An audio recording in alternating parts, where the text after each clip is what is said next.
Welcome to the Genius Factory. Enjoy the video. You start by finding an image that fits your screen and purpose. Use Google Images filters to choose size and usage rights. This prevents low-res or copyrighted pictures. Once you find a match, check the resolution and aspect ratio because stretching ruins composition. Download the original file, not a thumbnail, and save it to a dedicated folder. That organized folder makes the next steps faster, and it ensures you can revert or try different images without hunting for files. Now you prepare the image for your desktop or phone. Open a simple editor to crop or resize to the display resolution. This avoids blur or black bars.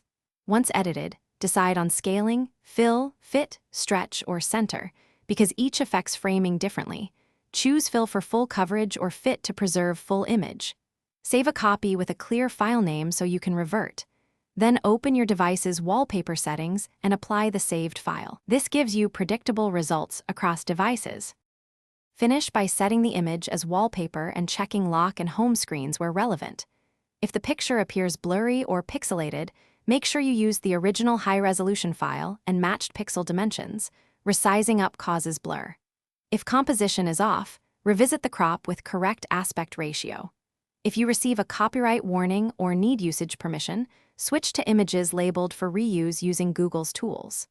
Finally, test on the actual device.